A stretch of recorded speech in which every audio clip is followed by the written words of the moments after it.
Hello and welcome to the latest episode of the Racing PodBlast with me, Tony Mack, and Ben Aiken from Narrow in the Field.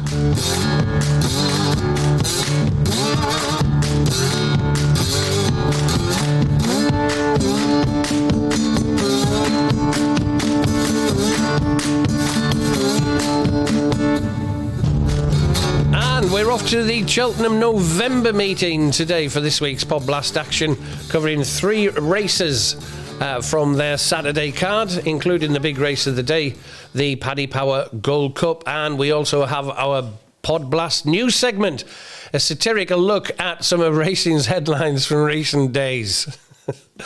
I haven't wrote my disclaimer on that yet, but that's later. First, some race analysis. And we say welcome along to Ben Aiken, and starting with the Paddy Power Gold Cup due off at 2:20 on Saturday. Ben, can you start us off with that one? Morning, Tony. Yep. Morning. Paddy Power Gold Cup. Some recent decent race trends we can use for the Paddy Power Gold Cup to help narrow the field. The last 12 winners of the race all met the following: 2 or less previous handicap chase wins, 3 or less total career handicap wins. I ran in a Class 1 or Class 2 race over 2 mile 3 to 2 mile 6 last time out. The last win came in a Class 1, 2 or 3 race over 2 mile 1 to 2 mile 7 and aged 9 or younger. The following 2 met all of those trends this year: a Theatre Native and Panic Attack. I'd also pull last year's winner, Il Ridotto, and Coming Up Easy onto the shortlist. They only fell one of the race trends. Theatre Native is one of 2 runners in the race for Henry de Bromhead.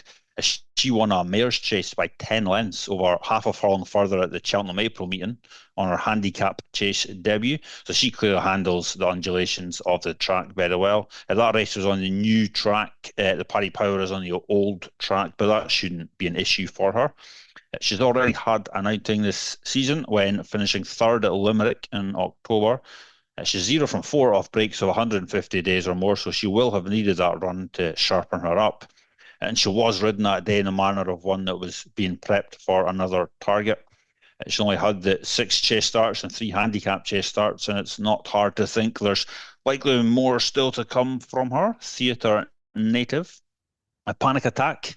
It's another that comes here with an unexposed chase profile. She's only had the 5 previous chase starts, and Dan Skelton is on record as saying that he's had this race in mind for the mare all summer.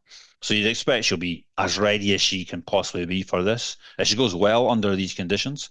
It races over shorter than 2 mile 5 in the October to January period, where she is 5 wins and 4 places from 11 starts. That's 5 of her 6 career wins. The one sticking point would be that, excluding her race course debut run, she does seem to improve for her first run off a break. Off breaks of 90 days or more, she is 0 from 5, 3 places. Off the back of those runs, when returning within 30 days, she has 3 wins and a place from 4 starts, so she could improve for this outing. She has, however, clearly been targeted at this race, so it's more a niggle than a full-on negative. That's Panic Attack. Il Ridotto was a comfortable winner of this last year off a £1 lower mark, and they prepped him for this by running in the same Chepstow handicap he ran in last season before coming on and winning here. All his wins since moving to Paul Nicholls have come on a 2nd and 3rd run of the season on a left-handed track, where he has 3 wins and 3 places from 7 starts. Conditions he meets with here. And in Harry Cobden, he's got one of the best recent jockeys over the Cheltenham fences over and around this strip. Since 2023, if you look at Harry Cobden in Cheltenham chases over further than 2 miles and less than 2 mile 6, and good to soft or softer, he has 12 wins and 5 places from just 29 rides, 41% win strike rate, 59% win place strike rate, and over 66 points profit. And I have Il Ridotto as a big player again this year. And Coming Up Easy was the other on my shortlist. Like Theatre Native, he's trained by Henry de Bromhead. He's unexposed over fences after only 5 chase starts, winning the last 3 of them. It goes well under similar conditions to what he meets with here. Trips of 2 mile 1 to 2 mile 5 in fields of 15 or less, where he is 4 wins from 5 starts, which are all 4 of his career wins. He's another that's been targeted at this race being nominated by De Bromhead as the horse's target in a recent stable tour piece, and he's another high in my thoughts, coming up easy. And I'll be looking to play 2 in this, and that 2 are Il Ridotto at around 11 to 2, 6 to 1, and coming up easy at around 10 to 1. So Il Ridotto and coming up easy for me. Tony, what you got for the Paddy Power Gold Cup? Yeah, I did a pre-rec with Ben Fletcher on TalkSport overnight, so it'll be played out at 3:15 on Saturday morning. I put up 2 in this, but I do like Il Ridotto. He's 2 from 15, hitting the frame on a further 4 occasions at Cheltenham, with those victories coming over between 2 mile 4.5 furlongs and 2 mile 5 furlongs. So yeah, I'm with you on that one. Ben Il Ridotto, and also Panic Attack, winner at this venue, as well as winning over a similar trip. Last seen in February at Warwick on soft ground, finishing 2nd of 6, ahead behind Irish Hill. The 2 I've put up is Conyers Hill, 6th of 20, beating 11 lengths in the Grade 3 Grand Annual at the festival in March, before finishing 2nd of 9 at Fairyhouse in a listed contest in April, 2nd of 9 on seasonal debut last month as well. Conyers Hill, I think he can go well at a decent price. It's around 16 to 1. One that's drifting though is the Dan Skelton trained Tristan Durrell is in the saddle. It was 16 to 1 yesterday morning when I put this up. He's now 33 at the minute, winner of a Newbury Handicap in March this year, before winning a Grade 2 contest in April, beating 10 rivals by 3/4 of a length on 10 on good ground. That was as well, or risk in the ground. So yeah, there might be a bit of risk in the ground, hence his drift, but we'll stick with it. Risk in the ground. And Conyers Hill, the 2 for me, I'll be playing on the Paddy Power Gold Cup. Indeed, off at 2:20. 2:55 at Cheltenham is some podcast, something. It's a handicap hurdle, class 2 over 3 miles, Ben. What do you fancy for that? Yeah, I might feel to say that one. Yeah, I don't need to repeat it. Can't be bothered. Yeah, the ones at the head of the market in this one, the 2:55, I think they look the right ones to me. I'd have Supremely West, Long Draw, and Kiki Joe on my shortlist. Yes. At the bigger prices, I think the only one that kind of caught my eye was Patriotic for the Williams, Evan and Isabel Williams. She's possibly worth a look. Patriotic. Supremely West sitting around 15 to 8 at the time of recording this. Whilst I do think he's one of the likeliest winners, I do also think it's a little bit on the short side. So I'm happy enough to let him win at that price. The Dan Skelton handicappers, they've often underperformed at this meeting in the past. His runners in handicaps at the November meeting, the return stats of 3 wins from 53, 6% strike rate, 45% below expectation. Doesn't mean that's going to continue this year, of course. It does mean I'm happy enough to let Supremely West win at sub 2 to 1 odds without my money down.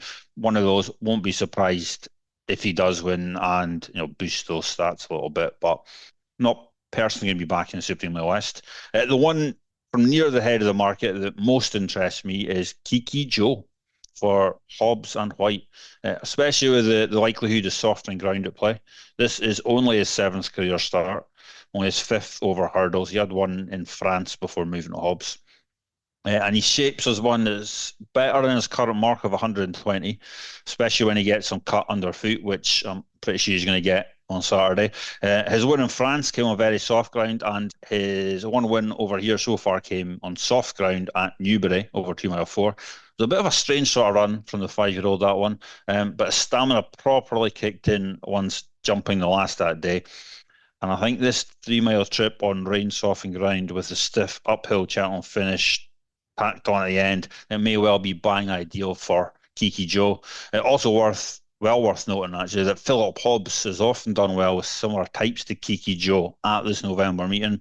If you look at the trainer in Class 1 and Class 2 hurdles at the Cheltenham November meeting, horses aged 6 or younger. You get stats of 14 winners and 6 placed from 33 qualifiers, a 42% win strike rate, a 61% win and place strike rate, and over 66 points profit to level stakes. Kiki Joe meets those stats, and he's who I'm going to side with in this handicap. Kiki Joe at around 11-2, 6-1. So Kiki Joe for me. Tony, what do you got for this handicap hurdle? Yeah, absolutely. I'm only interested in 3 here. Supremely West, and as you say, we're okay to let him win it 15-8 or whatever he is. It's a bit short for me, but I'll be going with Kiki Joe. Myself is around 11-2, and Long Draw. I'll be playing both of them each way. Long Draw winner at this venue in April, beating 8 rivals 2 lengths off a £10 low mark. Ran a fine 4th of 17, beaten 7 3/4 lengths on good ground at the October meeting. Ground is a concern for the 6-year-old, though, in my eyes. Kiki Joe, a 1-2-1 rated handicap chaser, finished 2nd of 6 on his latest start over the larger obstacles in March. Back over Timber, finishing 4th of 12, beaten 3 lengths on seasonal debut at Aintree last month. He returns. He sticks with hurdles here as well, which is I think is quite interesting. But Kiki Joe and Long Draw both each ways for me. Patriotic was quite interesting, mate. He won on good to soft ground at Doncaster back in March, beating 6 rivals 1 length. Possibly will have needed the run on seasonal debut at the October meeting. Didn't go too well that day. And Gowell Road, bless him, only ever runs here, I think. Is disappointed on a couple of occasions on his most recent visits to this venue, without a win in 3 starts over course and distance, but has hit the frame on 3 occasions and could well do so again at a decent price. Gowell Road, he could take them along, could set the race up for somebody like Supremely West, Long Draw or Kiki Joe, hopefully. So, they're my thoughts. Kiki Joe and Long Draw each way in that 255, the handicap hurdle. Looking for a sponsor, Class 2 over 3 miles. Right now, it's time for the second instalment of the PodBlast Racing News, a satirical look at some racing headlines from recent days. And it's not Brownie Carslake this week. He's not available. And it's his son, Dave Carslake. Take it away, Dave. All right, me pod blasting muckers. I'm Dave Carslake, and here's this week's Racing News Blast. The spate of races that have been run as walkovers recently has racing punters and trainers up in arms. Well, except for one trainer, legend of the jumps Nicky Henderson, loves the idea of walkovers. Hendo now has his head firmly in the entry book, looking for a walkover race, where the best horse ever to grace God's green earth, Constipation Hill, can make a nice and easy seasonal return. Henderson was quoted as saying, "A walkover race would be ideal for the old boy. We should be able to take him to the races wrapped in his full cotton wool jumpsuit, lovely jubbly, daddy cool." A new report on Europe's gambling industry has shown a major threat of black market growth posed by increasing the tax on betting. I'm not going to lie though, I already do me betting with a shady bloke down at the Dog and Duck anyway. Some straight up geezer called Barry Finley. Says he's used to own some horses back in the day or something like that. Anyway, he takes bets on anything, does Big Barry. I've had plenty of bets with him that I couldn't get on anywhere else. One time I wanted a tenner on Dan Skelton being the love child of Paul Nicholls. Neither Bad Blokes or Billy Hill would take me money, but good old Barry took me tenner just like that. He's a top bloke.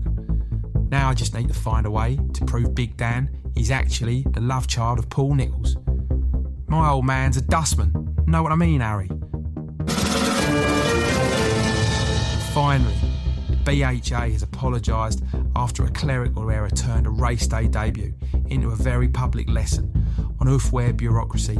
Antiquarian arrived at Newbury ready to run, minus hind shoes, and plus a paperwork blessing, only for the stewards to muck things up, causing a dramatic non-runner. Trainers Gary and Josh Moore say they'll accept the apology, provided the steward in question wears a pair of his wife's high-heeled stiletto shoes next time he and the Moores are at the same meeting. Talking of stiletto shoes, That reminds me of the time I was out for my early morning run at Newmarket one day, and I bumped into the champion jockey, Ocean. What's that? I can't tell that story? Sorry listeners. That belter will have to wait for another day. And that's this week's Racing News Blast. I'm Dave Carslake. Now back to the Scottish wide boy and the other geezer. Pick us some winners, lads. Thanks for that, Dave. Marvellous. There you go. Dave will be back in the next episode of the PodBlast, if we're still on. Back to Saturday's racing, Ben, and the Paddy Power. Are we still on now? The Paddy Power Intermediate Hurdle. What you got here, the Paddy Power Intermediate Hurdle offered 3:30 Class 3 handicap over 2 miles, 5 furlongs, Ben. Yeah, 3:30 at Cheltenham. Daddy Cool, Nicky Henderson's got one in it. Yeah, I thought it was a bit of a Daddy Cool. No, Daddy. No, Daddy. If people haven't seen that clip, they'll have no idea what we're talking about. People need to see it. Honestly, people need to see it. It's horrendous. It is. Anyway, back to this one. Paddy Power Intermediate Hurdle. I thought it was a bit of a fiddly race to try and unpick, but I dug into some of my angles that I've got plugged in, and I pulled together the following shortlist. French Ship, Cap Boy, C'est Différent, and Du Tom's Un Tom. French Ship is a horse I've had high on my radar for the season, and we both put him up for the Silver Trophy at Chepstow at the start of October, where he unseated 3 out when still moving well.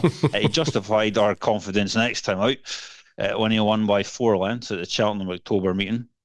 He was raised £8 for that win, but I think he should still have a bit to play with yet on the handicap in front. Line through his form with the new Lion suggests there's a decent chance he'll prove to be a 140 plus type horse at least. And for this run, he also meets the following Philip Hobbs angle. Cheltenham races over 2 mile 1 or further, SB10 at 1 or less, and 1 at Cheltenham last time out, which gives stats of 10 winners and 7 placed from 23 qualifiers, 43% win strike rate, 74% win and place strike rate, over 27 points profit. So French Ship, very much in my thoughts. A Cap Boy, also last time out winner, winning on his handicap debut at Perth by 7 lengths. The form of that backed up by the second horse who came out and won by 5 lengths next time out. He fits on Ollie Murphy, last time out winner, micro angle. Cheltenham Class 2 and 3 races, horses on second or third run of the season that won last time out. With those types, Ollie Murphy is 5 winners and 4 placed from just 11 qualifiers, 45% win strike rate, over 13 points profit. It's a positive for Cap Boy here. C'est Différent for Sam Thomas. He's another that comes here off a win last time out. His win coming at Chepstow last February. He catches the eye on a monthly angle I have for Sam Thomas. Class 2 or 3 races in October to November, over 2 mile 5 or less. Since 2020, Sam Thomas returns stats under those conditions of 19 winners, 9 placed from 44 runners. 43% win strike rate and over 39 points profit. So a positive for C'est Différent there. And Du Tom's Un Tom was the other on my short list. He's another last time out winner, which seems to be where I was at for this race. That means he qualified on the following angle. Martin Keeley, geldings in a Class 2 or less handicap, day since last run, 56 or less. Won at the same track last time out. Keeley holding stats with those types of 13 winners, 1 placed from 25 qualifiers, 52% win strike rate, and over 35 points profit, making Du Tom's Un Tom a horse of potential interest here. A fiddly looking race, as I said. Although tricky one to dig into, but I'm going to play 2 of the 4 I mentioned. And they will be French Ship at around 5-1 and Cap Boy at around 8-1. French Ship and Cap Boy. Tony, what you got? Yeah, I never realised that Sam Thomas has been training for 10 years now. I know, me either. I noticed that. Mental. I thought it was about 5 years ago he'd been doing it. But there you go. But one thing he has learnt, though, hasn't he? you're quite right. He does have his horses ready for October, November. Because in the last 4, I think, or 5 years, he's had something like 31 winners in October and November. And of course, before, and he's doing right as well. And other trainers do it. He hasn't reinvented the wheel or anything. But, as the Nichols and Henderson and now Skelton and Murphy's come along, obviously it drops off a little bit. He goes from 32 winners in October and November down to 20 winners in December and January. So he's making hay while he can in October and November. I know it might sound a little bit we're late now with the horses bolted type of thing, but it needs saying and certainly worth watching because they are habits of nature. What was it? Trainers of habit or something? Or what's the word I'm looking for? Creatures. That's it, man. Creatures of habit, and they're certainly worth watching that things, and especially coming up to Christmas as well. Who gets the long shots in for the Christmas party as well? That's worth watching. Yeah. But back to this race, mate, and Friendship, fantastic. Lightly raced in the last 12 months, winning at Taunton in January and then winning at Cheltenham's October meeting. But two for me here, I think it's between Duricon and Royal Infantry, to be honest with you. But 2 for me each way. Catboy, interesting recruit for trainer Ollie Murphy after connections. The Watleys moved the horse, the 6-year-old, from the Nichols yard. Quite interesting move that. Winner on stable and seasonal debut at Perth last month. Catboy's about 17-2. I think he's worthy of an each way selection there. And Royal Ramble. For Jonathan Emma Lavelle, Jonathan Burke in the saddle, he's around 16-1 and won a maiden hurdle in February at Chepstow, beating 13 rivals length on soft ground. Second of 9, beaten 3/4 of length on Soul Start. Since 28-1 into 14-1 at the time of writing. That was last night. I covered that. So he was 28 into 14s. He's drifted a little bit out to 16s, but certainly money overnight, Thursday into Friday for Royal Rambler, and one worth watching in the betting. Many thanks for listening to the latest edition of the Racing PodBlast, and the very, very best luck with your bets at Cheltenham this weekend. You can catch me on 3B's Radio Bridlington every Monday morning from 6 o'clock, Monday to Friday, and you can catch more from Ben over on narrowinthefield.co.uk. That's narrowinthefield.co.uk. Thanks very much, Ben, and we'll see you all again soon. Cheers, Ben. Cheers, Tom.